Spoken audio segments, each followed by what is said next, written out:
सरकार ने 2016 में 500 और 1000 रुपये के नोटों का चलन बंद कर दिया था। अब 2023 में सरकार 2000 रुपये के नोट भी वापस ले लिए हैं। कहा जा रहा है कि अब मार्केट में 1000 रुपये का नया नोट आएगा। आइए जानते हैं। आरबीआई ने कहा, भारतीय रिजर्व बैंक आरबीआई ने क्लीन नोट पॉलिसी के तहत 2000 रुपये के नोट को वापस लेने का ऐलान किया है, जिसके बाद सभी बैंकों को 2000 रुपये के नोट एक्सचेंज यानी बदलने और जमा करने के लिए 4 महीने 30 सितंबर तक का समय दिया है।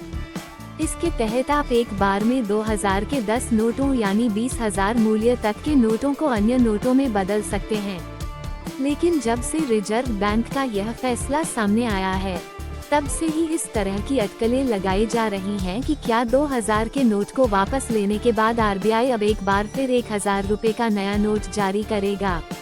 सरकार 1000 रुपये के नए नोट जारी करेगी या नहीं, कैबिनेट ने पास किया अध्यादेश। अब जब देश में 2000 रुपये का नोट धीरे धीरे बैंकों वापस लेने का काम शुरू हो चुका है, तो ऐसे में ये चर्चाएं तेज हो गई हैं कि सरकार 1000 रुपये के नए नोट जारी करेगी या नहीं। इसको लेकर सोशल मीडिया पर भी कई तरह की बातें हो रही हैं।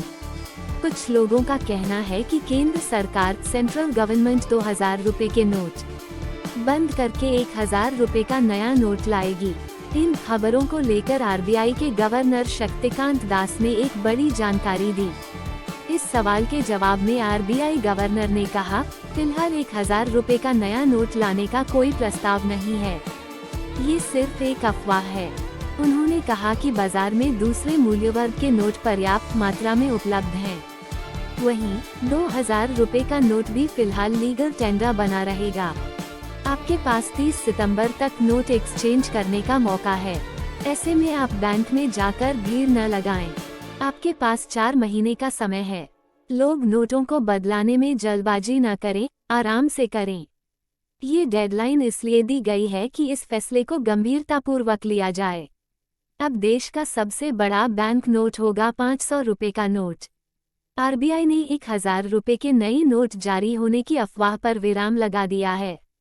इसके साथ ही यह भी साफ हो गया है कि 2000 के नोटों की वापसी के बाद अब 500 रुपये का नोट ही देश का सबसे बड़ा बैंक नोट होगा।